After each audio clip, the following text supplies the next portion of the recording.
I'm Roland Bewley. Let's get started.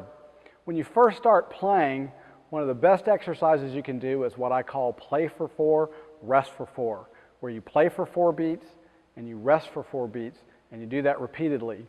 That's often the very first lesson in most beginner books, so you'll probably find it in your book. And what you want to do is work on finding the right note at first and then getting it to sound as good and clear as you can.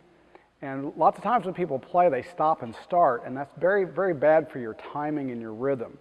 So with play for 4, rest for 4, you keep going even if you mess up. So if you play for a note for 4 counts, and then you rest for 4, and the next one's pretty bad, try to find it, go on and count your 4 beats of rest and do another one. You want to keep that repetition going, but you want to try to make each one better. So if you play a great note, count your 4 beats of rest and do another one. And if you play a bad note, you can try to find it, count your 4 beats of rest, and then try to make the next one better and find it. Let me kind of show you what this exercise would sound like.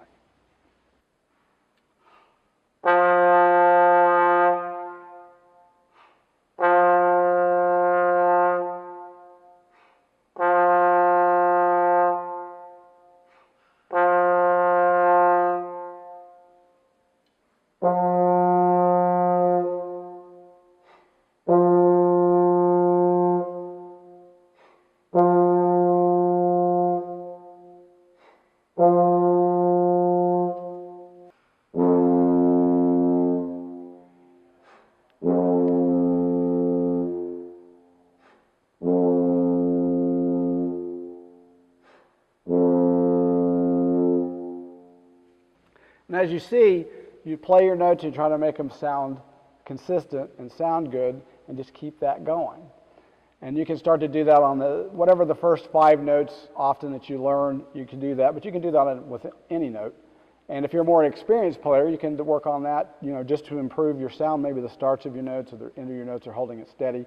It's a very good practice, but the idea is to keep the rhythm going. Now, once you've gotten really good at doing the play for 4, rest for 4, the next thing you want to do is learn your way around the horn. And I have an exercise for that I call low, middle, high. It's a very common, well-known combination of notes. But on a brass instrument, it's very easy to get lost in the notes because you can play so many different notes with just one fingering with one position. So you want to use the low, middle, high to help you find where the notes are in relation to each other. So each fingering or trombone slide position has what I call a low, a middle, and a high. And there's obviously higher notes than that, and there's lower notes than that. But right in the heart of the instrument is what I call low, middle, high. So like I'll start with the tuba.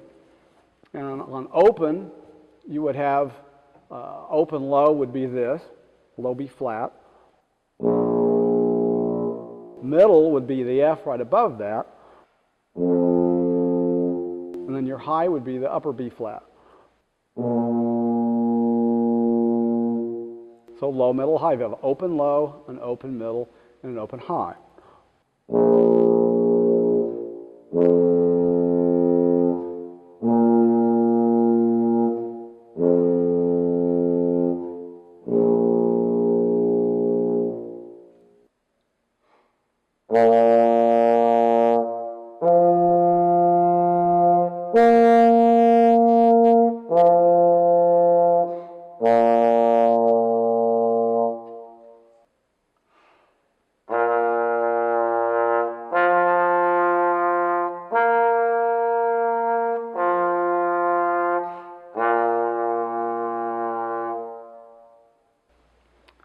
All right, as you can see, you have a low, a middle, and a high, and you have a reference when you're starting to play. So if you were able to go, or if you go too high, for example, on a note, you go, oh wait, I'm on 1 high and I need to be on 1 middle, 1 being first position in the trombone.